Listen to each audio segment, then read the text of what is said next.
watching KSL Sports Live. NBA action, it's fantastic. Kings and Bucks in a thriller. This game had everything. Let's pick it up in the fourth when Kings coach Mike Brown goes ballistic. He's ejected. You don't see him like that often. Giannis had 27 and 10. The Bucks had an 8-point lead, but with time running out in regulation, the Kings have the ball, and De'Aaron Fox outfoxes Giannis for the game-time layup. We got overtime where Fox is going to dunk in 2 of his 32 points. The Kings take a 6-point lead, but the Bucks close the gap, and with time running out, it was Dame time and overtime. 3 seconds. Dame pulls for the Dame time! Damian Lillard with 29 points, a combined 285 points in this game. It was a wild one. How about the Clippers and Timberwolves facing off in what feels kind of like a playoff game? Rudy Gobert in the first half went to the free throw line and airballed it. Clippers bench had a little fun with him on that one. But the Timberwolves would get the last laugh. Karl Anthony Towns with the slam in the third. He had 17 points tonight. Rudy Gobert, the clutch block. And Kawhi.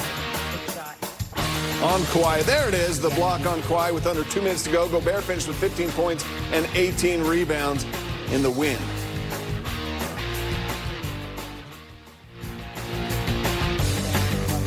Was last night, Kante steps to his left.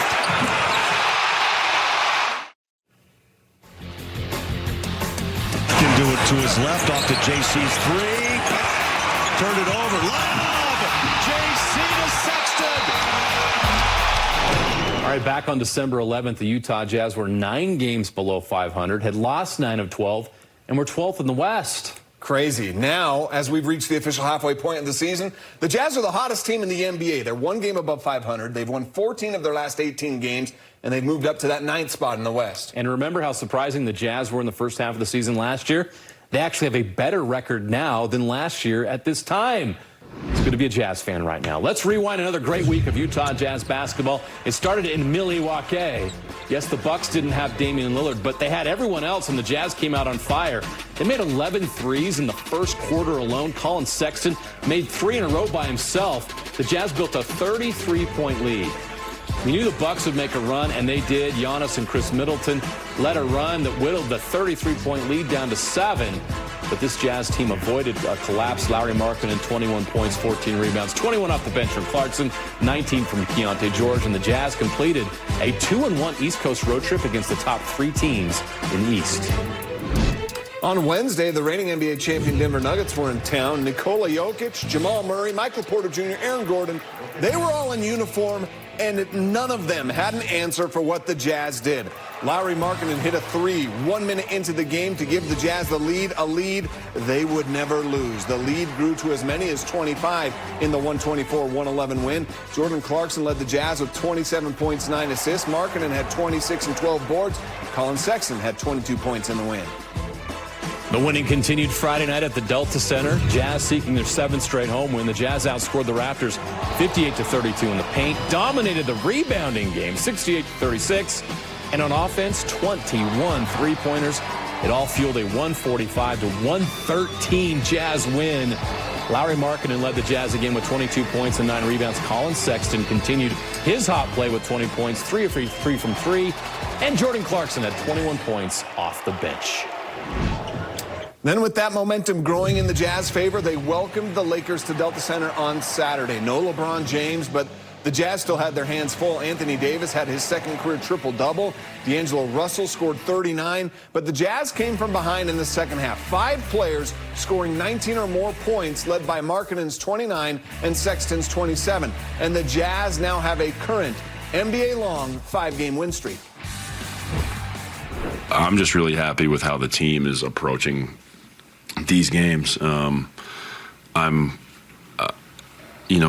To see the work they put in, but also like just the way that they're interacting with each other. Like, I know that sounds corny, but that's a team in that locker room. You know, the way that they've really banded together lately is fun. Keep grinding every day. I think it's really been helping us to kind of spend. The road trip was really good for us, spend time with each other and really get together and kind of building that chemistry. It's been taking a while, but I think we're finding the identity on both ends of the floor, and that we're able to execute night in, night out.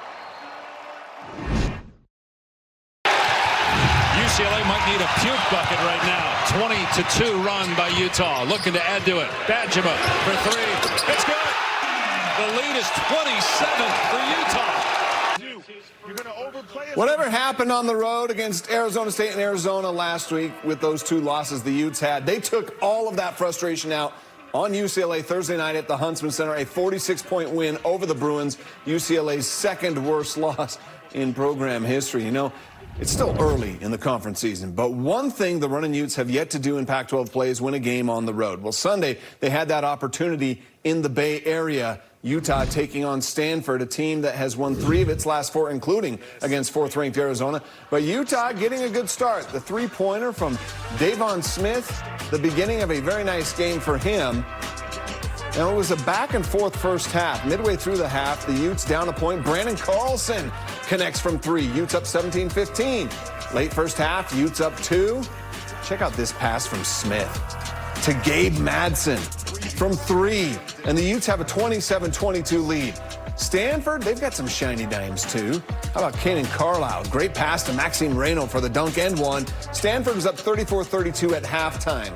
Right out of the gates in the second half, it's Brandon Carlson, and he's rocking the rim. Left alone in the paint, dunking in 2 of his 16 points. The Utes were down 3. Stanford goes on a 9-1 run to build a 50-40 lead. Cue Gabe Madsen. 3-ball makes it a 7-point game. Andrei Stojakovic, does that name sound familiar? Yeah, the son of Peja goes on his own personal 5-0 run for Stanford to build a 55-43 lead, and they would hold on to that lead. Smith did have a triple-double for Utah, 16 points, 10 boards, and 11 assists, but Utah falling short, 79-73. The 19th-ranked Utah women have lost 3 of their last 4 facing Cal today. They took out their frustrations on the Bears. First quarter, Alyssa Peely scores her 1,000th point as a Ute, the fastest in Utah history to get to 1,000 points. Next possession, Peely drives in and gets the and one. Utah led 18-9 after 1 quarter. Ines Vieira led Utah with 19 points in the second quarter, the steal and the layup. Back to Peely in the third quarter with the touch pass to Kennedy McQueen. Utah's first 3 of the game. Peely had 18 points, 6 rebounds, and Utah cruises over Cal. All right, let's head to Logan now. One of the best stories in college basketball this season is the Utah State Aggies. New head coach Danny Sprinkle should get recognition for National Coach of the Year. With no points returning from last year's team, he's guided the Aggies to a 16-1 record and a top 20 ranking. Most important, a 4-0 start in Mountain West play. How they got to 4-0 is nothing short of miraculous. The Aggies were in Vegas taking on UNLV Saturday. They trailed by as much as 13. Ian Martinez led a rally with some flair. Another highlight reel dunk for Utah State, but still, the Aggies still trailed by 4 with 10 seconds left. Darius Brown takes a 3 with 8 seconds left, and at the same time, Great Osobor is fouled. It gives the Aggies a shot at a rare 5-point play. 2 free throws for Osobor. He nails them both for the 1-point lead. Osobor 24 points, 14 rebounds. UNLV misses at the buzzer, and the Aggies somehow leave Vegas with the win. They never led until that final free throw went in. Osobor has been a revelation. The Montana State transfer who came to Logan with Sprinkle came off the bench last year for the Bobcats and only averaged 10 points and 4 rebounds per game. Now he's averaging 19 and 10 as an Aggie. In 4 Mountain West games, how about these numbers? 24 points, 14 rebounds.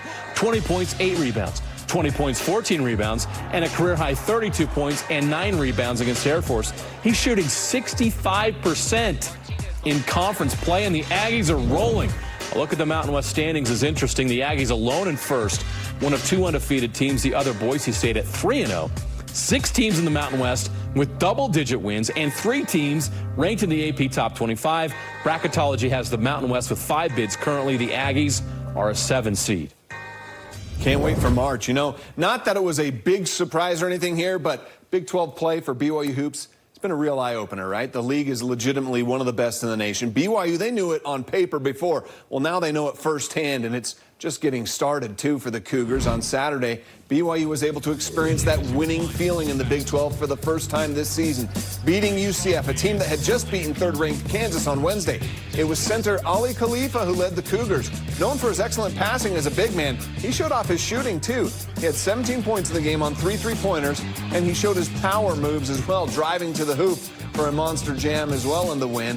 The BYU picking up that win 63-58.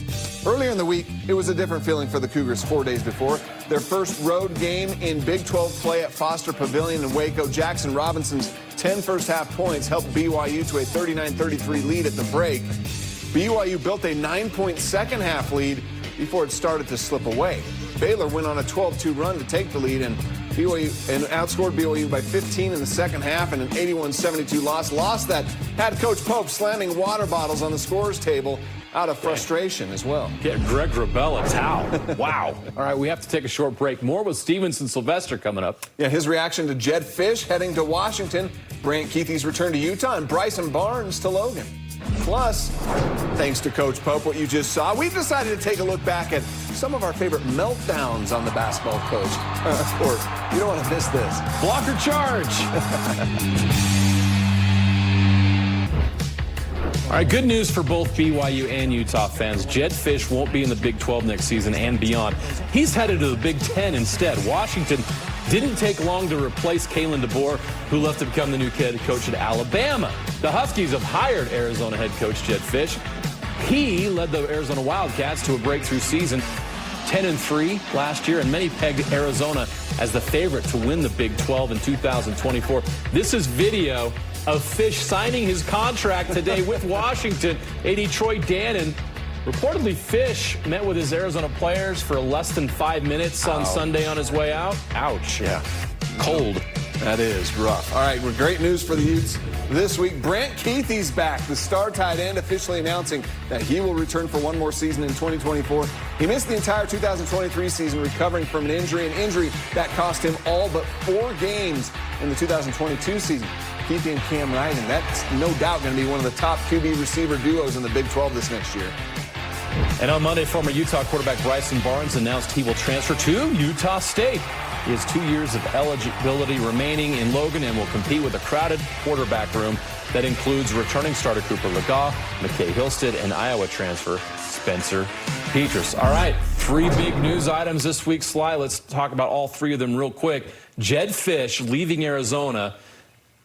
That's big news for BYU and Utah. Why? Because a lot of people looked at Arizona as the favorite next year in the Big 12. You disagree with that, but how big of a deal is this for the conference? Well, I mean, it puts a lot of attention on Utah just leading the way, right? You got so many players returning to Utah, especially the star quarterback, Coach Whittingham being the stable asset that he is at the University of Utah. That's something that's not in the Big 12. So that's going to be the front runner along with Oklahoma State. So them leaving just leaves a lot of things open. And normally Jed Fish leaving, there's going to be a lot of people exiting Arizona. Exactly. And, of course, that star quarterback, freshman quarterback, Noah Fafita, he's probably going to follow him up there. So that just leads the way for the path of Utah to be a lot easier. Yeah, whereas Arizona probably fall a couple notches on the power poll in the Big 12. All right, how about Utah, though? They get Brant Keithy back, making that big announcement. Yes. How big is that for this Utah offense entering their first season of the Big 12 and also getting Cam Rising back with them? Well, we talked about it, right? When we talk about locals, we talk about Puka Nacua, opportunity, right? And you're looking at it when he has Cooper Kupp next to him, the attention that he drives, and he's able to get one-on-one opportunities.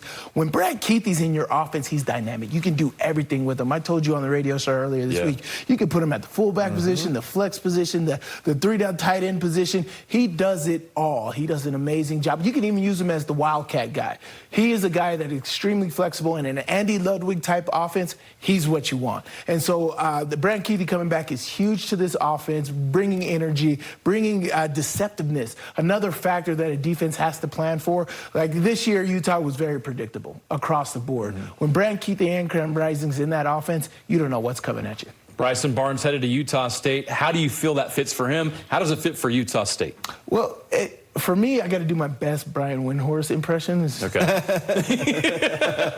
What's going on at Utah State? All these guys are going to Utah State. It's actually awesome. I love Utah State for Bryson Barnes. I think it's a great mix. One, he could get some great NIL up there. I think they could do some creative things with the Aggies and Bryson Barnes. But for the mix, that style of offense, the energy, the team that they're bringing in, that conference, I think he's perfect for that system. I'm glad he's able to stay in state so we can still cover him that way. But Bryson Barnes, I think he'll fit well with that offense. He was a leader on this team. People loved him in Utah. He had his struggles, but I think that this is going to be a situation where he can come in and fight. They've had quarterback issues, throughout the year with health. And so you get a tough guy like Bryson Barnes who's going to give you their all. He's got 2 years of eligibility left. Perfect opportunity for Bryson Barnes. If the Aggies can shore up that offensive line, whoever wins that quarterback battle could thrive next year with those receivers and the running backs they have on that offense. Sly, thanks. We'll do it again next week. Yes, sir. All right, Jazz host the Pacers on Monday night. Go this short. Indiana and Denver facing the Nuggets. Great outlet from Aaron Gordon to Nikola Jokic with the dunk. Later in the first, Jokic returns the favor with an alley-oop to Gordon. 4 Nuggets starters with 20-plus points. Michael Porter Jr. was on fire, 7 of 11 from beyond the arc. He had 25. Jokic with 25, 12, and 9. Nuggets win 117-109. Utah! I love you guys. Still a lot of love in Jazz country for the center of the Utah Jazz finals teams in the 1990s. You know, the Utah Jazz, they continue to celebrate 50 years of basketball in the franchise. Throughout the season, they celebrate a decade of Jazz hoops. Well, on Wednesday night against the Nuggets, it was 90s night at the Delta Center, and the Jazz not only delivered a win that night, but during a timeout in the first half, they delivered a little bit of 90s nostalgia. Utah Jazz reunion at midcourt. Jazz legends Jeff Hornacek, Jeff Malone, Brian Russell, Greg Ostertag all received an ovation from the crowd. Then they tossed those signed basketballs into the crowd. Now, before the game, Tag and B. Russ met with the media to reminisce about the good old days of the Jazz back-to-back finals runs. Playing with the team that we played with, 2 of the best to ever step on the floor. Man, you right. I was getting there. Yeah. Okay. Our statue's next. And be a part of the team that was, I know we fell short because of the push-off, but you got pushed, right? Did you get pushed? Kind of, sort of. Yeah, just got pushed. I always thought it was more of a family. Okay. I think 98 we all stayed back and worked out with Carl. But nobody went home for the summer, and it showed in our work. The pieces were all put together right. And, we just ran into one of the best ever. See, please don't say that. If a ball bounces the right way in one of those games, I think if we go to Game 7, I think we win. Because especially the second year we have home court advantage. If we go to the same Game 7, I think we win. Good to see Tag and B. Russ. Up next, basketball meltdowns in honor of Mark Pope and his exploding water ball in Waco. We're going to look back on some of our other favorites next. Hey, Coach Pope, what did that water bottle ever do to you to deserve that? BYU's loss to Baylor was a tough one. They gave up a second-half lead. They were called for 24 fouls in the game, 14 in the second half. And the final foul called was enough for Coach Pope to then slam that water bottle at the scorer's table. Pope was teed up after that, of course. Turns out it was just a science experiment. It's all about education. All right, Mark Pope isn't the first coach or player in this state to lose his cool on a basketball court. Yeah, it wasn't the first container of water also to receive that wrath of a tantrum courtside. Yeah, we remember this one, Rudy Gobert in a game against the Rockets. So that's a foul. That's a flop. So Rudy's so upset, slaps the water cup off the scorer's table.